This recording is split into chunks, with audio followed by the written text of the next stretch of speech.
Hello, everyone, and welcome to a Christmas special Painless Universal Show.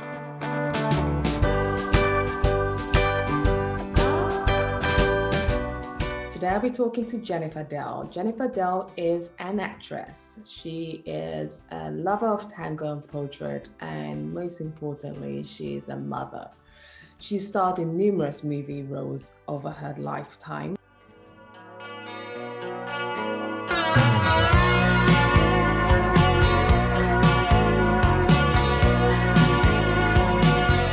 Fast. She's got to make her wish first, right, dear? Of course.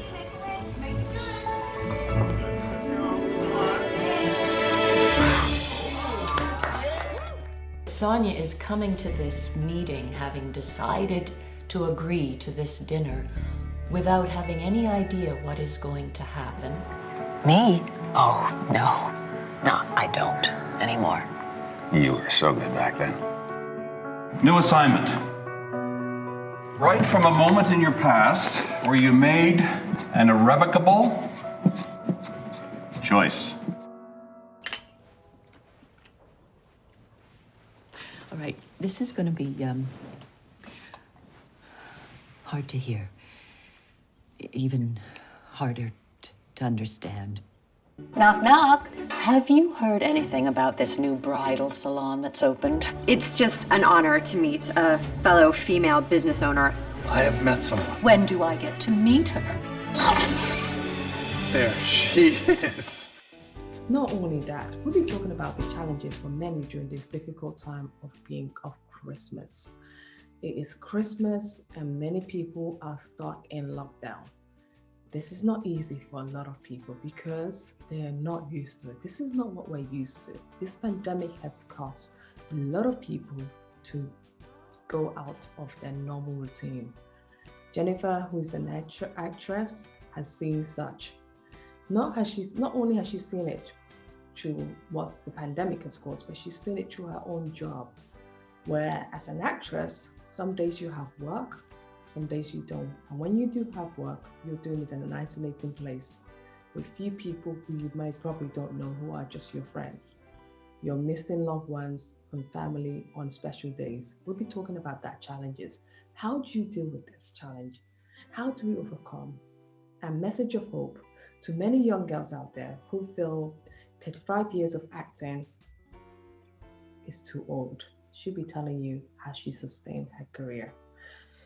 Well, I hope you're all excited like I am. Meet Jennifer. Hello again, everyone. Welcome to Painless Universal, the Christmas special, with myself again, Jennifer Dell. Jennifer, how are you? I'm very well, Anne, and I just want to say it's such a delight to meet you in this format and to finally connect. We've been trying for such a long time. I know. And I'm just still old enough that I'm still kind of amazed that we can even do this kind of thing, right? Where you are on different sides of the world, and here we are, week before Christmas, and we're just sitting in our living rooms in front of our Christmas trees, meeting for the first time and talking across the miles. It constantly amazes me. It amazes me. And you're all the way in Toronto, Canada. I'm in London, England, and we are just having this conversation. Yes.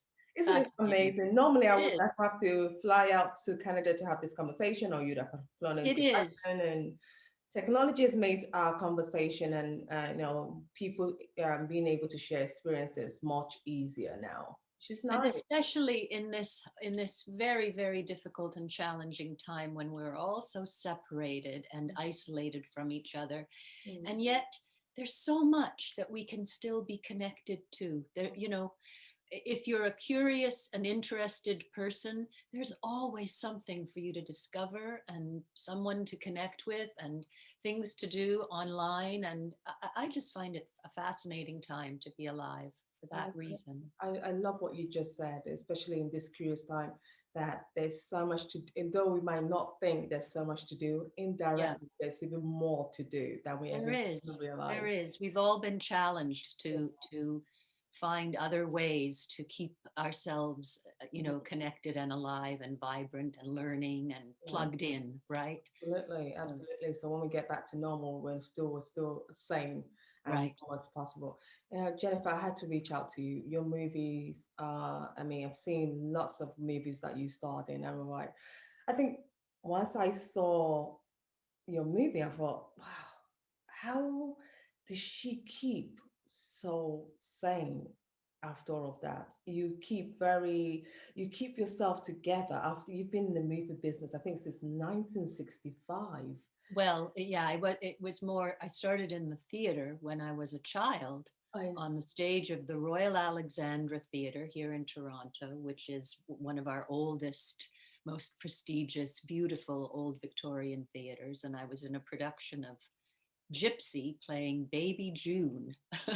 And what I cut my teeth on in this business. And it's just what I always wanted to do. So I grew up in the theater and the television and film industry.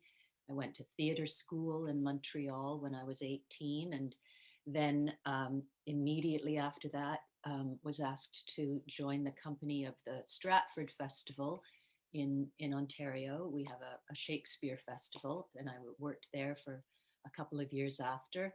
And then in my early 20s, I started to get into the film industry that was really just beginning to grow and take off at that time in the late 70s in Canada. oh wow, oh wow, this is just really inspiring. And how did you really get into really the big films and all of that? How did that really come to you? Did you have to do lots of audition? What was the Well, I'll tell you, in terms of, well, the auditioning thing never ends, which might be a surprise to you or to people who would listen to this. But, unless you are on the very, very, very top tier of, major actors and stars, most actors, even a lot of very famous actors, you'd be surprised, still have to audition for almost everything that they do.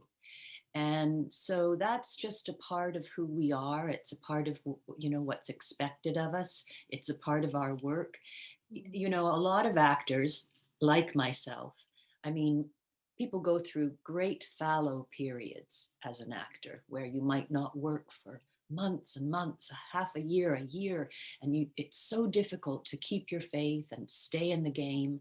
But you're always working if you're auditioning. You might not be getting paid. You might not be actually employed. You might have to keep taking the punches when you don't get parts over and over and over again.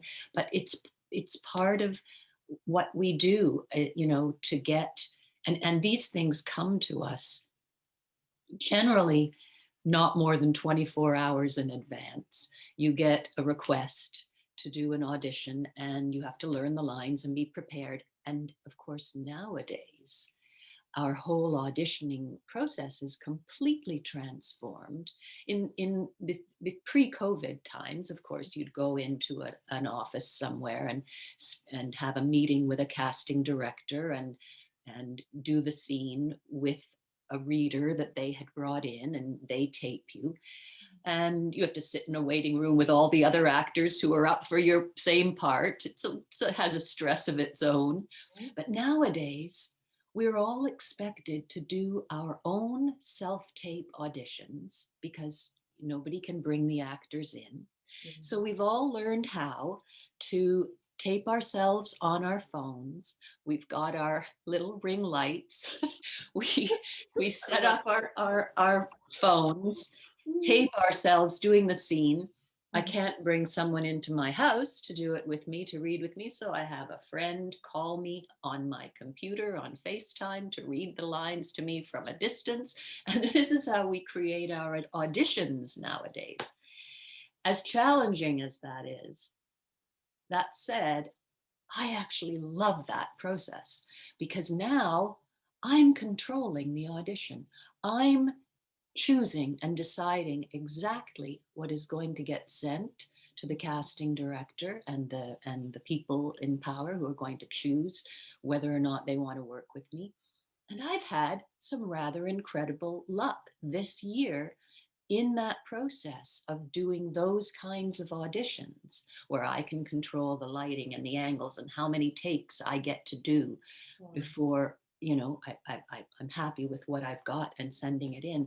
And I've got 3 jobs in COVID times, just through that process of that kind of auditioning. So Wow. yeah, I mean, auditioning is it's a part of our life. It's a constant. It always has been. I grew up on it.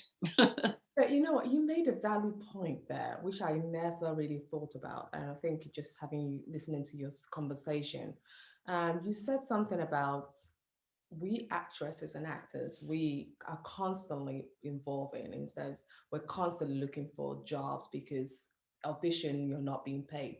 So in light of everything going on now, is that something an actor, because a lot of people are saying, oh, we're so down, we've never had situations like this.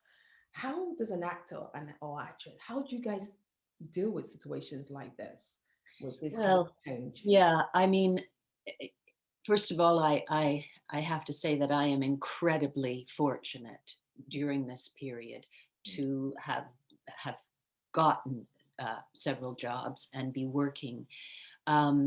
And I know so many of my peers and my colleagues who are not, particularly people who work in the theaters. We have a couple of big repertory theaters in Canada, in Ontario particularly, the Shaw Festival and the Stratford Festival. And actors in those festivals would be contracted, 6 to 8 months in advance for a season that was going to give them 9, 10 months of work, right? For the rehearsal period and the performance period. And suddenly, as we all know, in March, everything just ended. And all of those actors, I mean, we have had some fortunate government assistance financially to self-employed individuals here in Canada, but it's been a terrible, terrible, challenging time for so many people. I had just begun to work on a Netflix series, a brand new Netflix series, in a fun, not very large, but fun recurring role. The show is called Sex Life. And we had just started to shoot last February.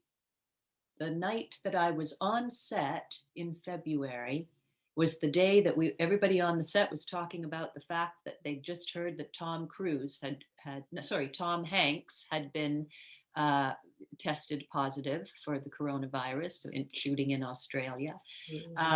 There was a famous, was it a basketball player, a sports star that had also tested? Anyway, we were all talking about that on set. Within days, that entire production was down. 6 months, they were off. We started again shooting in September only. Wow. A couple of other productions that I have been on during this time. One of them is called The Surrealtor. It's a new show for the Sci-Fi Network in which I have a fabulously complex and fun, mysterious character. It's about, the show's about a real estate agent who deals in haunted houses. So I play this very weird, demonic ghost. We shoot that in St. John's, Newfoundland. And on that set, and on another set that I'm working on right now in Toronto, we have to wear our masks all the time. Everyone on the crew is masked. Many of the people are in full, body gear and the plastic over their whole, head. I don't know if you can imagine what it's like for actors who are rehearsing a scene for the first time on set, trying to establish their emotional beats and their timing and everything else with their other actor and their director and their camera crew. And we've all got masks on, and we absolutely have to keep them on until just before we do the take. It plays havoc with your makeup and everything else. It does. But these are the rules. These are the only ways that we can shoot. And as frustrating as that circumstances. Most people are just so grateful to be able to have the job and be working, because so many of them, all, not only the actors, but all the crews, were out of work for, pretty much 6 months here until things picked up again. What fascinates me about you, Jennifer, is the fact that you've taken acting, you've not given up. It's almost like sports. You hear so many people when they get to a certain age, they say to themselves, oh, I'm done acting, I'm too old, I'm too this. And you ask them, how old are you? 35. I'm too old, I don't think anyone would cast me or anything like that. But you've taken it and you still look amazingly. Thank you very much. The issue of ageism is such a loaded question, right? First of all, I mean, that feeling of being too old for something, when you talk about a 35-year-old, my career has played out in Canada, but when I was a much younger actor, in my late 20s, I went for a couple of seasons in a row, as many Canadian actors and actors from around the world do, for pilot season in Los Angeles. I got a very top tier agent at the time, and who took me on, and I auditioned for lots of, wonderful, important directors at the time. In fact, my very first audition in Hollywood was for Steven Spielberg for one of the Indiana Jones movies. But that top agent who took me on at the time, when I was 28 years old, said to me, you're very old to be starting out here in Hollywood, in Los Angeles. You're really, it's late in the game for you to be doing this. Okay, that is a mindset about women that's been in place for a very long time. But, in the little way that one individually can chip away at something, that this whole premise of ageism and being too old for things, I'm going to be 65 in January. No, I don't. And thank you. And I have felt I certainly feel that I'm doing some of the best work of my career right now. I feel more confident, more skilled, more present, more in charge of my own abilities. And I've felt in the last several years that it was sort of a responsibility also to break that mindset, that ceiling about the viability of actresses, of women of a certain age. And that's one of the things that compelled me to be involved in writing the screenplay and co-producing the film that I think you saw, Into Invisible Light, which it was that was a process of development for many, many years. As you know, getting a movie off the ground is always a kind of a minor miracle. That is true. And, yeah, even when they're just, modest little low budget things, right? It's very difficult to get a film together. And that was a story specifically that addressed this issue of being of a certain age, being of a time in life when it seems that things should all be over, and yet through various pains or traumas that arise, you discover new skills, new beginnings, that it's not too late, and it's never too late. And I've really embraced that philosophy, I think, in my life. And I don't ever want to stop acting. I mean, I was acting just yesterday with, the day before yesterday, with a wonderful Canadian actor by the name of Nicholas Campbell, who I'm working on a new series with. I'm playing a new role on this series called Coroner, which plays on our CBC network and on the CW network in the States.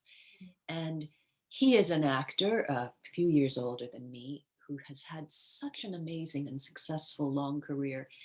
And he said to me, he said, you know, I don't have to work anymore, but I just feel better when I'm here, right? He said, I just, you know, I feel, I'm just feel more alive. All my physical problems and issues, they kind of diminish when I'm on the set, you know? Yeah. And it's true. I mean, it keeps us alive, this work.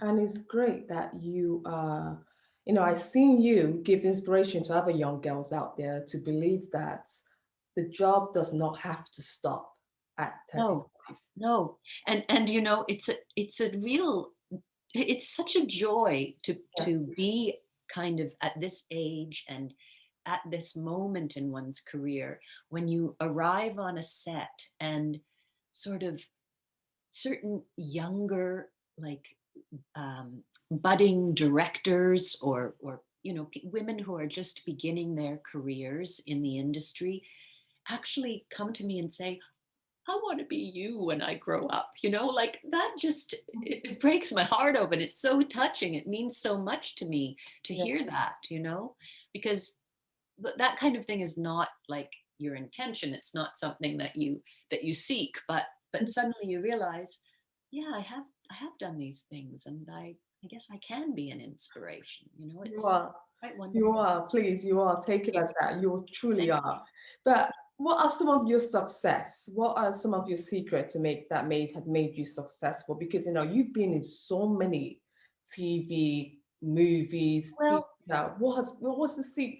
There must be something that you know, as you ask me that, I don't know that I've ever thought about this in quite that way, in terms of it being a secret or a key, but it occurs to me that even during those fallow periods when I have gone for long stretches without having any work, I always had a kind of a passion for trying to create something.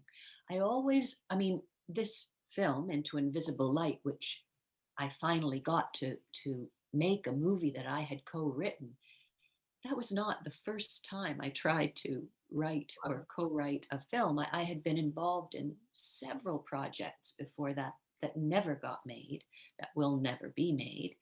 And yet that, just having something like that always in the background, something to strive for. Also, in a certain period of my acting life, back in my sort of mid 30s until my early 40s, in fact, I had a passion, almost an obsession, in fact, for a particular character from history, an actress who you might not have heard of. Her name was Eleonora Duse, and she was known, is regarded by many as the very first modern actor. She was a contemporary, slightly younger contemporary of Sarah Bernhardt in the theater. She was the Italian counterpart, playing many of the same kinds of roles, and was regarded as the greatest leading lady of the Italian theater in the late 1890s and early 1900s. There was a book written about her by the actress Eva Le Gallienne in the 1920s called The Mystic in the Theater. And it's kind of an inspirational little guidebook almost for young actors in the theater starting out. But I was obsessed with this person of Duse for years and years.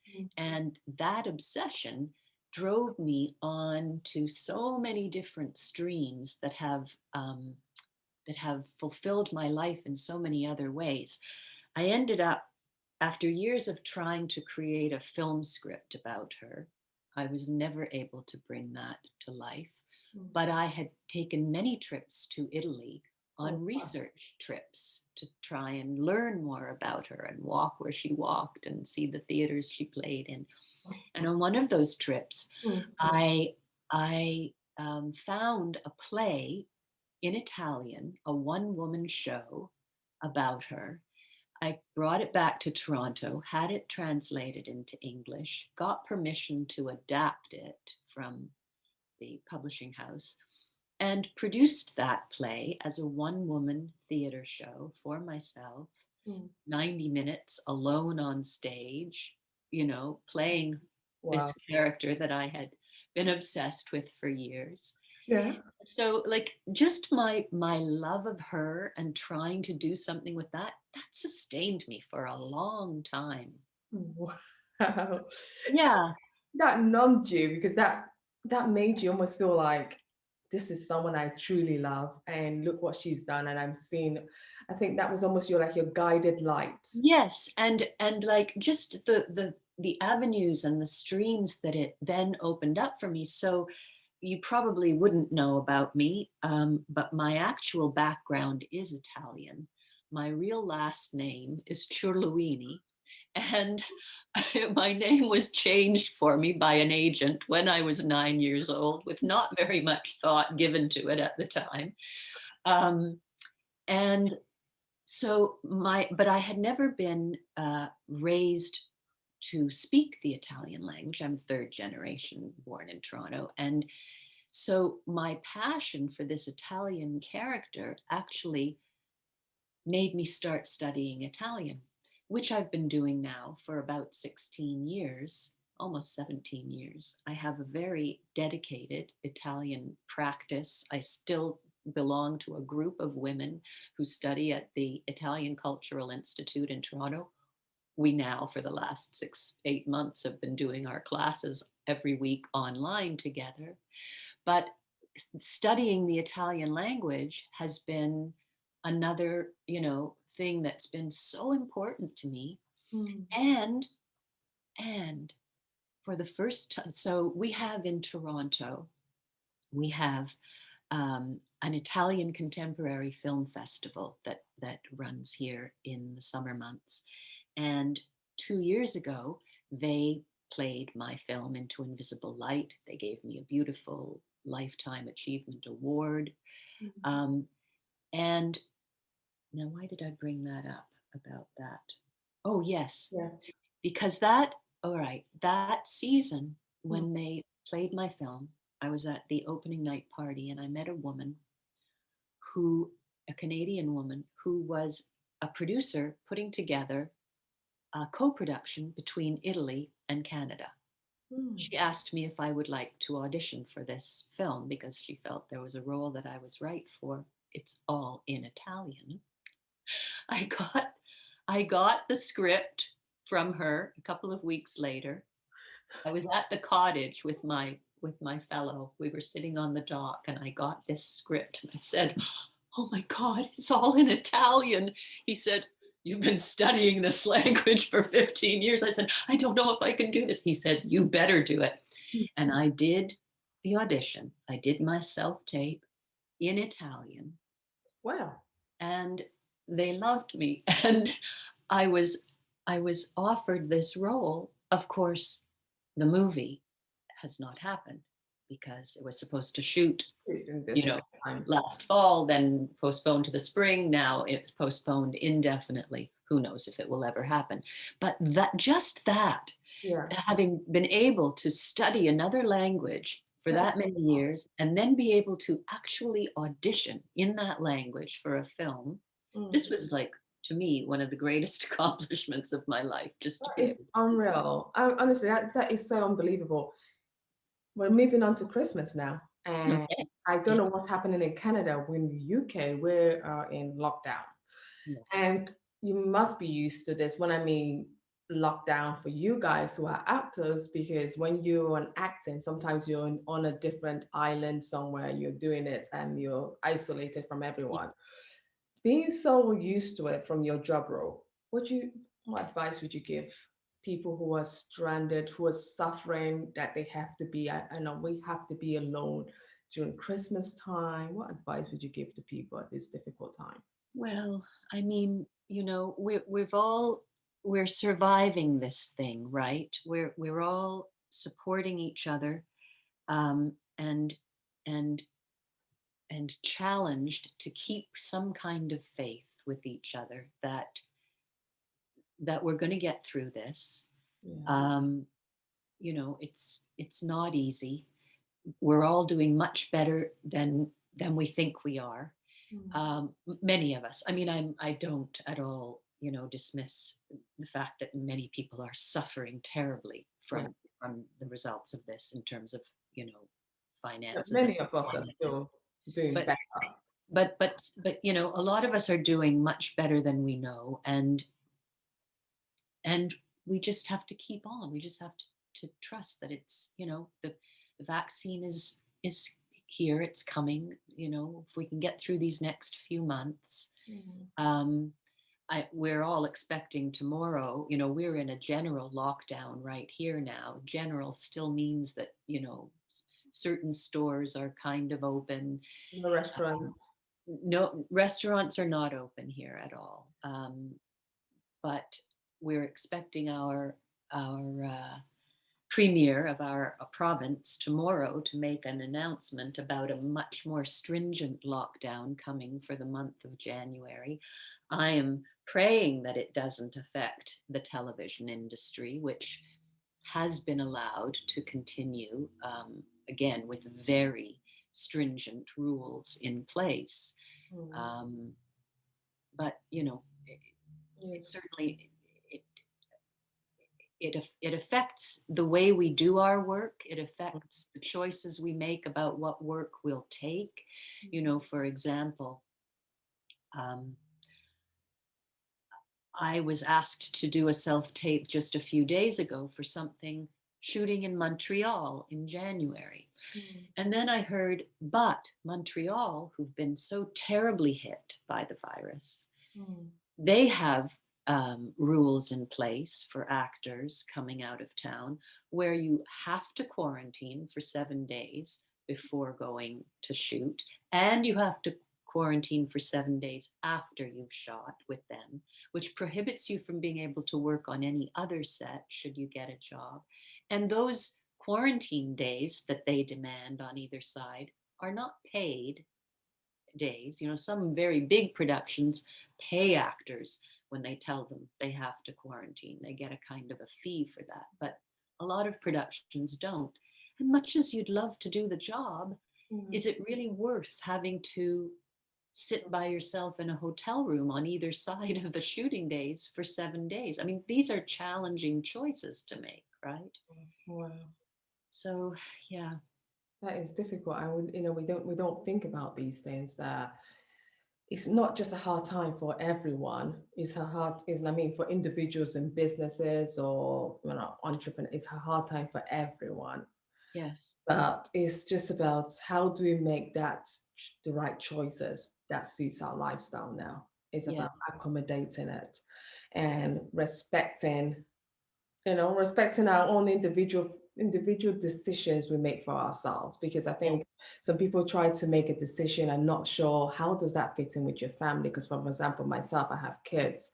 So everything I do, I have to think about, if I do this, if I come back home, the kids have to go to school. It might be that they might not be in school for that 2 weeks because I've been away for work. So I have to always think, is it worth it that my kids have to be out of school for 2 weeks because I have to do this? So it's just so much we have to take in. But at the same time, I'm also trying to also be grateful that I have this time, that I'm still able to even have choices to make.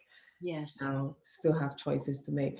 A lot of girls are aspiring to be actresses. You know, you look at Instagram, for example, one of the key theme about Instagram is about being an actress or being an influencer.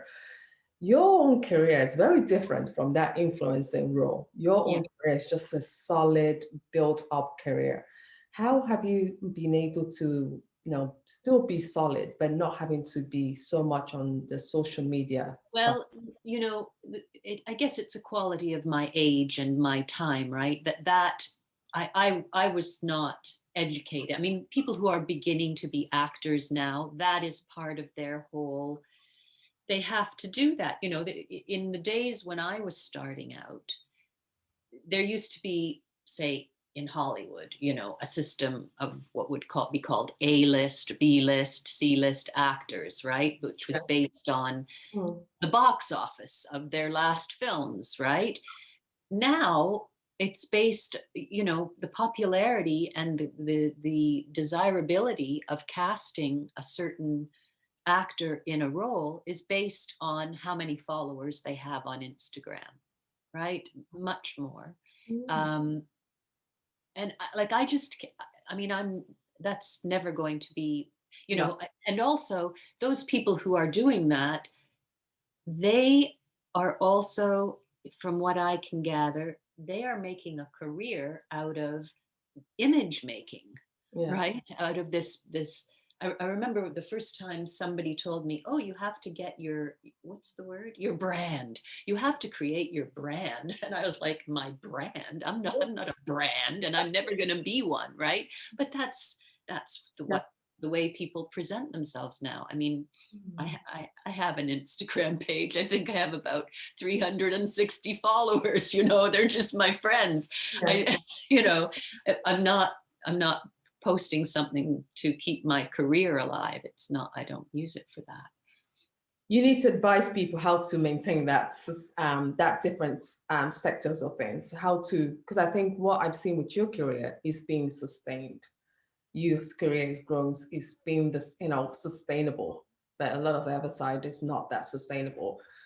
On a final note, what would be your message of Christmas hope for everyone out there who are going to celebrate Christmas and those celebrating Christmas alone? What would be your final message of hope for them? Well, I guess just that even when we can't be with all the people we love, Christmas is something that just lives in your heart. And even if you're all by yourself, even if you're disconnected, and you know, it's, I mean, the people who taught me to love Christmas are no longer alive and no longer in my life. But when Christmas comes, they're so here with me.